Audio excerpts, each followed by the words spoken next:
요나서를 읽으면서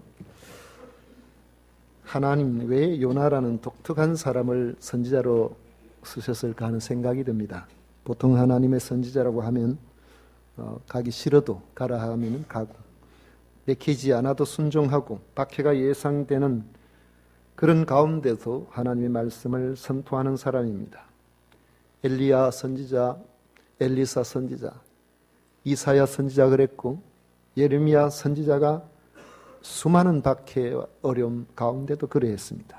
그런데 요나는 자기가 싫다고 도망가고 하나님 앞에 다시 붙들려 와서 니느웨에 선포한 하나님의 말씀, 그러면 하나님의 마음을 깨달아야 될 텐데 하나님의 말씀을 듣고 회개함으로 하나님께서 심판을 철회하셨다고 성을 내는 사람입니다.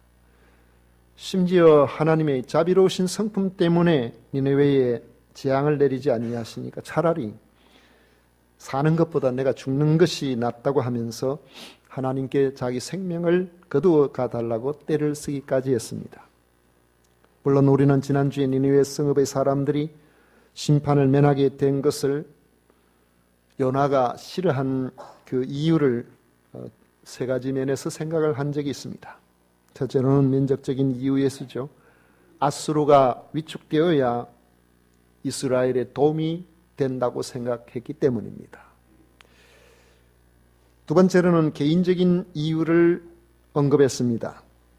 백성들이 보기에 요나는 이전에는 민족의 중흥을 기대하게 만드는 그런 선지자였습니다. 그런데 어느 순간 그들의 적국인 니느웨를 살리게 한 그런 사역을 감당하는, 앞뒤가 맞지 않은 사역자처럼 보일 것이라는 겁니다. 아마 요나는 이방을 향한 자기의 사역이 이스라엘 백성들로 하여금 신망을 잃게 만들 것을 두려워한 것이 아닌가 생각해 봅니다.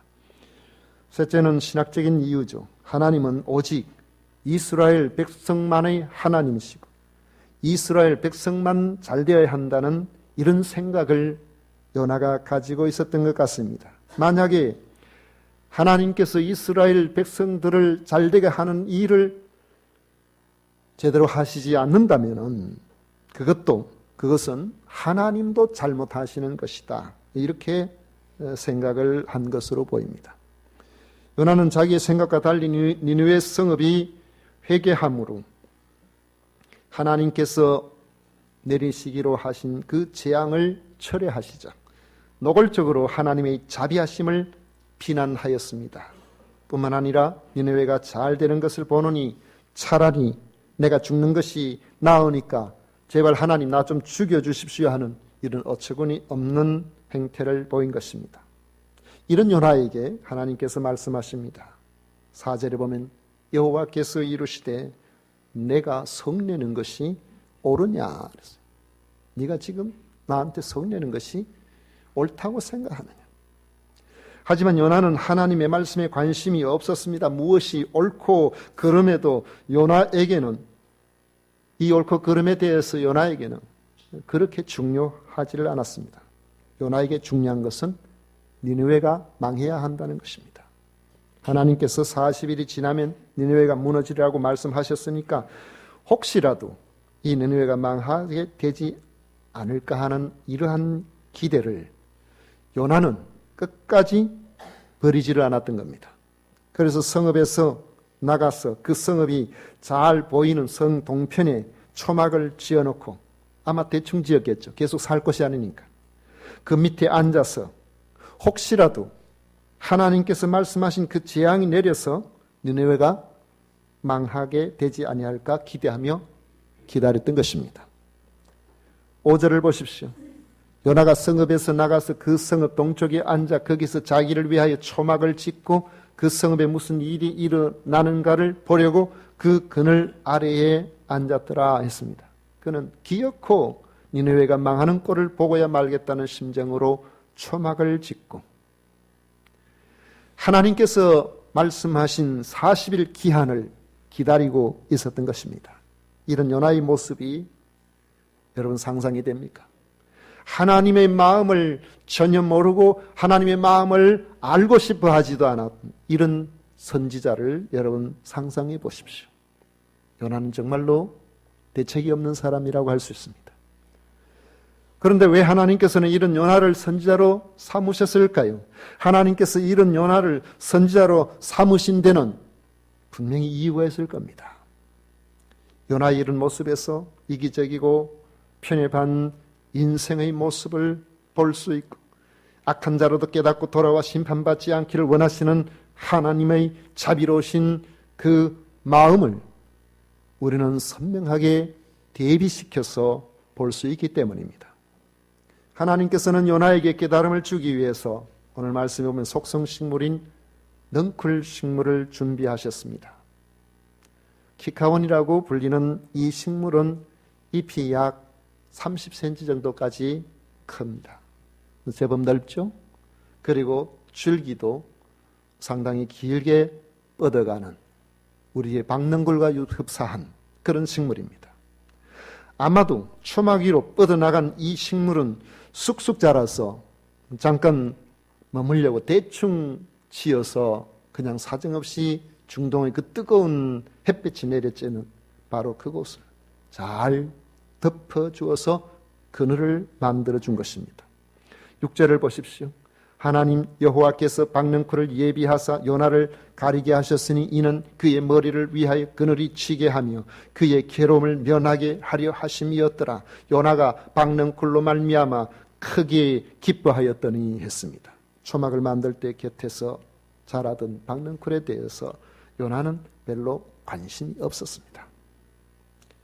그런데 별 가치를 두지 않았던 그 박능쿨이 금방 자라서 이 초막을 덮어서 그늘이 되어주니 요나는 그 박능쿨이 그렇게 고마울 수가 없었던 것입니다.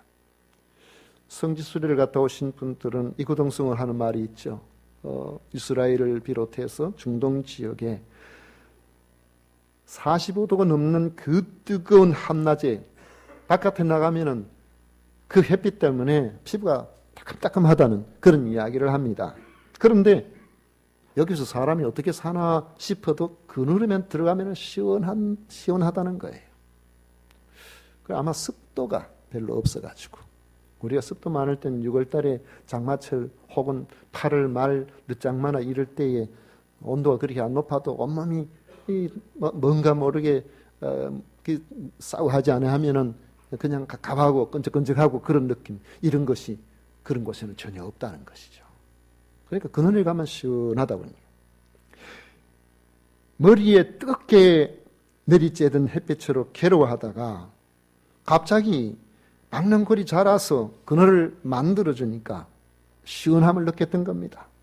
박능쿨의 가치를 새롭게 인식하고 그것이 그렇게 고맙게 생각되어서 오늘 말씀에 크게 기뻐했던 겁니다.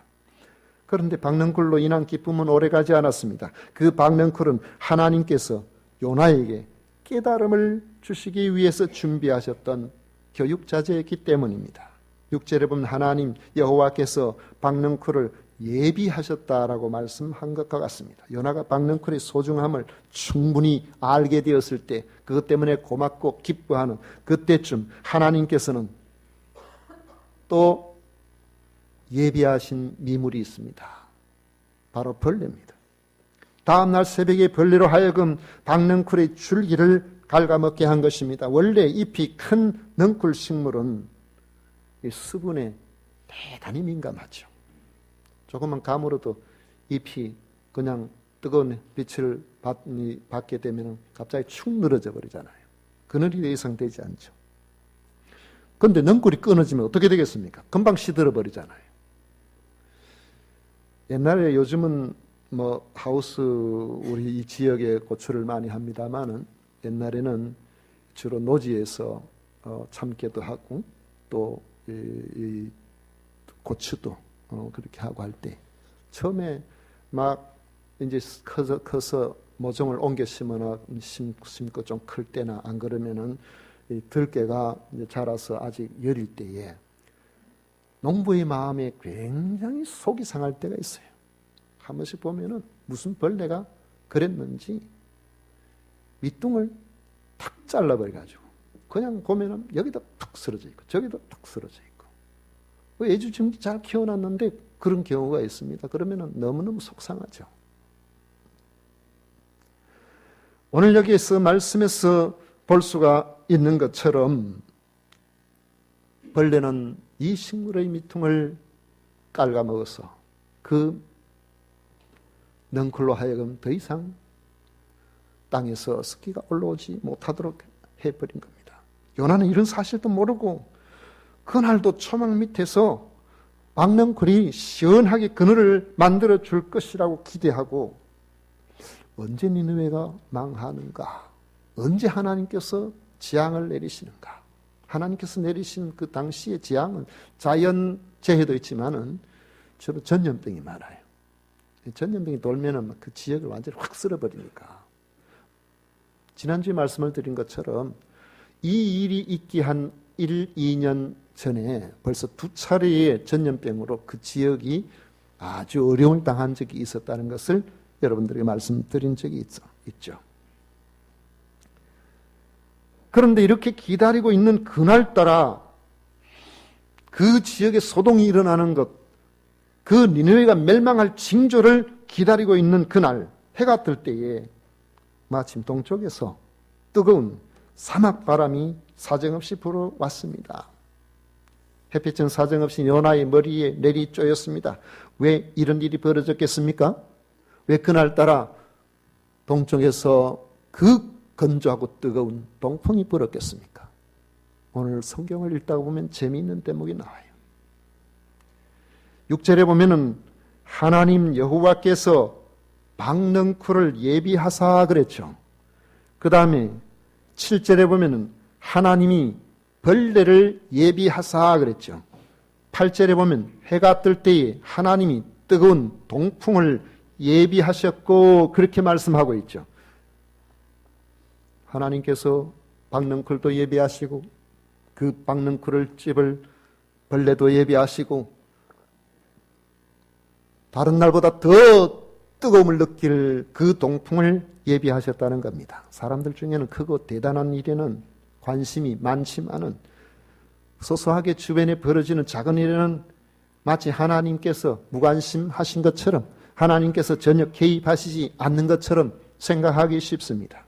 그런데 하나님의 개입은 우리가 만나는 크고 작은 모든 것들과 관계하고 계신다는 사실을 우리는 믿어야 됩니다. 여러분, 우리가 만나는 모든 환경에 만나는 사람, 제도, 경기의 모든 부분들, 세상 돌아가는 모든 부분들에 크고 작은데 하나님께서 개입하시지 아니하심이 없다는 것을 여러분 아셔야 됩니다. 하나님의 은혜를 우리의 삶의 일상으로 느끼고 그렇게 살려면은 이런 점에서 여러분 민감하셔야 됩니다. 오늘 나의 말, 오늘 나의 행동 하나, 내 주변에서 벌어지고 있는 모든 일들, 하나님께서는 우리의 삶 전체에 깊숙이 개입하고 계신다는 사실을 믿으면 하나님께서 여러분들과 어떻게 함께하고 계시는가 하는 것을 체험적으로 아시게 될 것입니다. 요나는 박넝쿨이 저절로 자라서 어쩌다가 자기를 덮어주었다고 생각했을 것입니다. 참 고맙고 오늘따라 행운이 나에게 따르는구나 이렇게 생각했을 수도 있습니다. 그런데 이제 그 행운이 갑자기 불행으로 바뀌어버린 겁니다. 초막 사이로 쏟아지는 햇빛을 왜 어제와 같이 박넝쿨이 막아주지 못하는가? 눈을 들어보았더니 그 박넝쿨이 완전히 시들어버린 겁니다. 벌레가 줄기를 갉아먹어서 시들어버린 이 넝쿨은 어떻게 되살릴 수가 없습니다. 요나는 뜨거운 햇빛에 정신이 혼미하여 괴로워서 차라리 내가 죽어버렸으면 좋겠다. 그렇게 생각을 했습니다. 8절에 보면 해가 뜰 때에 하나님이 뜨거운 동풍을 예비하셨고 해는 요나의 머리에 쪼이며 요나가 혼미하여 스스로 죽기를 구하여 이르되 사는 것보다 죽는 것이 내게 나으니다 그랬어요.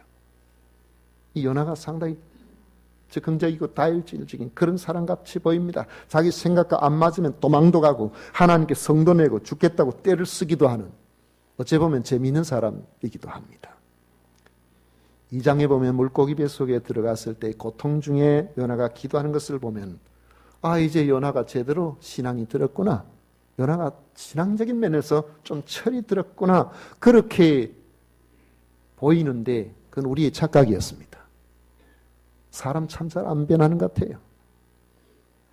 요나가 자기가 생각하는 대로 일이 잘 안 풀리고 날씨는 정신이 혼미할 정도로 뜨겁게 되었을 때에 차라리 사는 것보다 죽는 것이 내게 낫다고 하면서 하나님 앞에 대드는 이런 모습을 보이자 하나님께서 요나에게 말씀을 하십니다. 9절에 하나님이 요나에게 이르시되 내가 이 박넝쿨로 말미암아 성내는 것이 어찌 옳으냐 하시니. 여러분 같으면 하나님께서 이렇게 말씀하시면 뭐라고 대답하시겠습니까? 그런데 요나는 한 발도 뒤로 물러서지 않습니다. 대꾸하듯이 악을 쓰면서 말합니다. 그가 대답하되 내가 성내어 죽기까지 할지라도 옳으니이다. 여러분 부모 입장에서 자식이 이렇게 이야기하면 기사대기 한 대 맞아요. 폭력 부모가 될 가능성이 높습니다. 하나님께는 참 마음이 너그러우신 것 같아요. 마치 말이 통하지 않는 어린아이와 대화를 하는 것 같은 그런 느낌이 듭니다. 이런 요나에게 하나님께서 정말 하고 싶어 하시는 말씀을 하십니다. 10절과 11절이 여호와께서 이르시되 내가 수고도 아니하였고 재배도 아니하였고 하룻밤에 났다가 하룻밤에 말라버린 이 박넝쿨을 아꼈거든 하물며 이 큰 성읍 니느웨에는 좌우를 분별하지 못하는 자가 12만여 명이요 가축도 많이 있나니 내가 어찌 아끼지 아니하겠느냐. 요나는 니느웨 사람들이 회개하고 돌아왔을 때 매우 당황했어요. 안 좋은 의미로 당황을 했어요. 저 사람은 망해야 되는데, 저 사람들은 회개하면 안 되는데, 그래서 40일 만에 재앙을 만나서 싹 쓸어버려야 되는데 저 사람들이 전부 말이지 회개하고 참 왕으로부터 일반 모든 백성들이까지 우리가 잘못했습니다 하고서 금식하고 벼옷을 갈아입고 땅에 엎드려서 그런 모습을 보니까 하나님께서 40일 후에 재앙을 내리겠다고 말씀하시는데 내 그 말 취소다.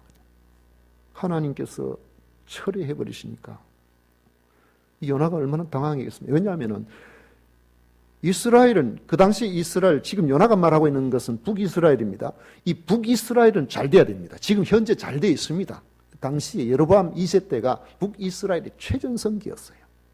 영토도 확장이 되었고 이렇게 되면 하나님께서 말씀하신 여호와의 날, 이 이스라엘이 창성하게 되는 그날이 오게 될 것이다. 이런 기대를 하고 있고 그것이 성취되기 위해서는 위쪽에서 세력을 키워가고 있는 이 아수르의 그 힘이 약화되어야 되고 그 약화되기 위해서는 그 수도인 그 왕성이거든요.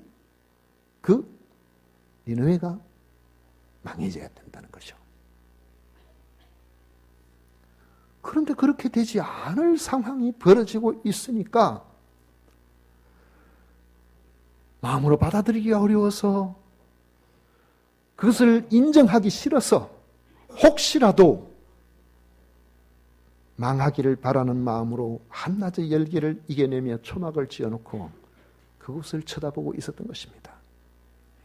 여호와께서 이런 요나에게 내가 수고도 아니하였고 재배도 아니하고 하룻밤에 났다가 하룻밤에 말라버린 이런 박넝쿨을 아낀 이유가 도대체 어디에 있느냐는 거예요. 이 박넝쿨이 뭔데? 무엇 때문에 요나가 그것을 기뻐했습니까? 자기를 시원하게 해줬겠다. 철저히 이기적인 이유입니다. 자기에게 좋아서 그런 거죠.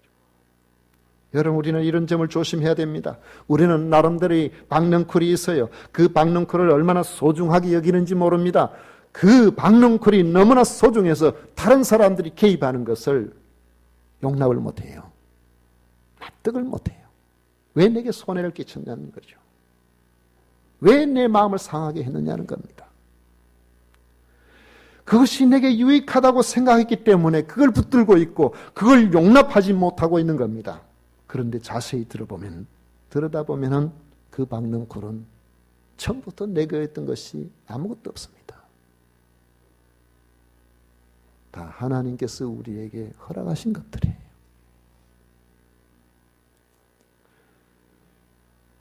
요즘 금산의 벚꽃이 참 좋습니다. 전성기를 맞이했어요. 벚꽃의 절정기입니다. 지금 벚꽃이 제대로 폈나 하시는 분은 근심이 많은 분이에요. 그게 눈에 보이질 않는 거예요.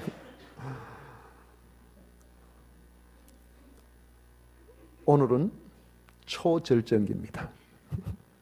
내일쯤은 그냥 절정기, 모레쯤은 이제 고개를 넘어가는, 고개 이야기하니까 우리 금산에서 원래 이 벚꽃이 좀 문산 쪽으로 그쪽 벚꽃나무가 오래됐고 참 좋았는데 거기 말이지 그 하천 개량한다고 많이 잘라버렸어요. 그전에만 눈살 깊게 보신 분들 아시겠습니다만은 가에 그 나무마다 이렇게 굵은 나무 있잖아요. 거기에다가 줄을 이렇게 매놨는 것은 다 자른다는 뜻이었어요. 그걸 볼 때마다 마음이 안타깝더라고요. 그래서 지금은 우리 금산 내의 벚꽃하고 진성으로 올라가는 그 벚꽃이 너무나 좋습니다. 어제 일이 있어서 그쪽으로 지나가다가 아이고 잘못 왔네 싶어요. 얼마나 사람들이 많이 와서 막 그게 벚꽃 구경한다고 있는지 벚꽃이 화사 너무너무 아름답게 너무나 화사한 벚꽃을 갔다가 이제 저녁에 그쪽에서 넘어오고 있는데 저녁에는 바람이 좀 불더라고요. 바람이 오는데 이제는 막 피는 것 같은데 그 바람에 벌써 벚꽃이 떨어지는 잎새들이 좀 있었어요. 화사한 벚꽃이 흔들리고 거기에 또 벚꽃이 한 잎 두 잎 떨어지는 것을 보니까 왠지 제 마음에 까닭 모를 슬픔이 묻어나는 것을 느꼈습니다.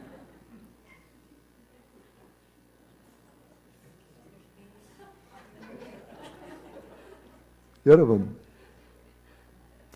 철학은 피어나는 데서 나오는 게 아니고 떨어지는 데서 나와요. 그걸 보면서 우리의 인생의 의미를 살펴보는 거예요. 왜 슬플까요? 이거 보통 문제가 아니에요. 저렇게 화사하고 저렇게 좋은 벚꽃이 며칠을 가지를 못하니까 내 인생도 저럴 때가 있었는데 순식간에 지나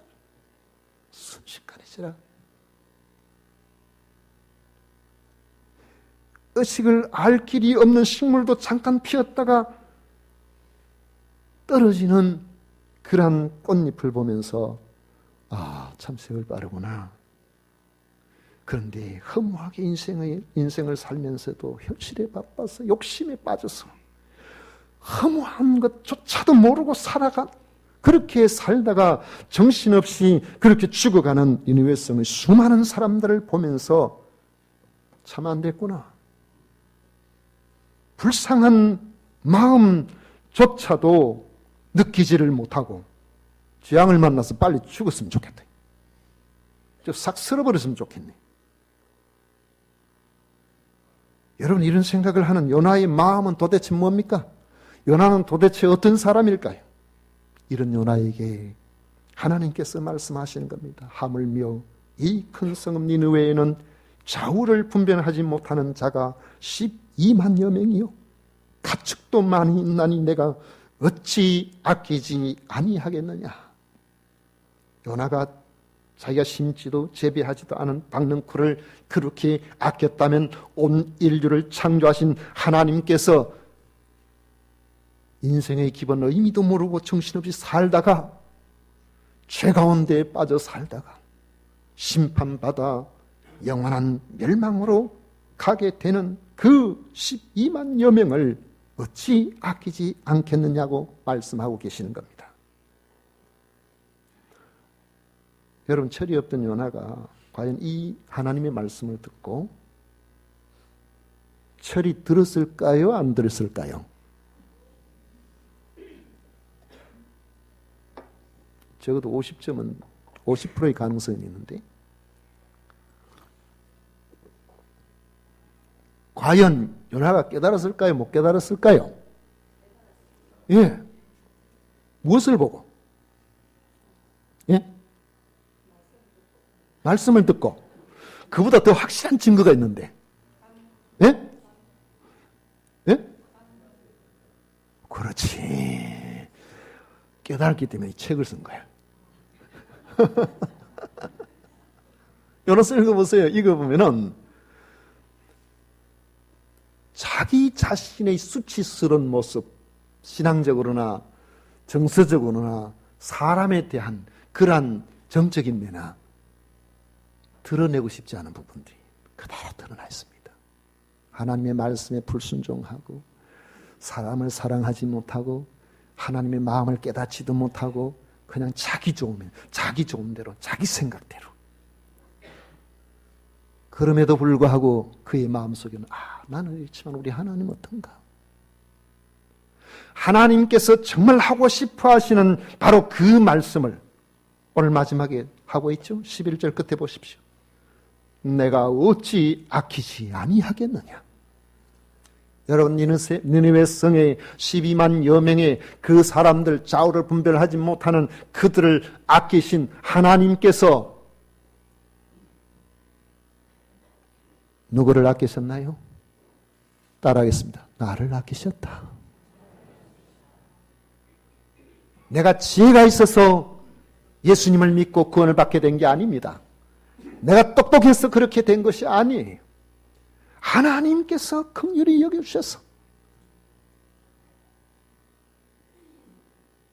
박능구를 예비하시고 벌레를 예비하시고 동풍을 예비하신 그 하나님께서 세밀하게 우리 한 영혼을 구원시키기 위하여 그분의 독생자를 이 땅에 보내셨고 우리를 위하여 구원의 길을 준비하셨고 하나님의 성령을 통해서 우리에게 믿게 하셨고 세밀하게 돌보셔서 우리로 하여금 허무하게 절망할 수밖에 없는 인생들에게 절망하지 않고 살아갈 수 있도록 영생의 소망을 주신 것입니다. 벚꽃 한 입이 떨어지는 것을 보고 아이고 사흘 만에 저 절정기가 지나가는구나. 그것을 보시면요, 여러분 우리의 인생도 사실은 그렇게 짧다는 사실을 아는 것이 지혜입니다. 하루살이가 그러잖아요. 야야야야, 너는 그렇게 정신없이 살다가 어쩌려고 그러나? 지도 하루살인데. 우리의 삶을 돌아보면 누가 저보고 한갑도 됐다고 하겠어요?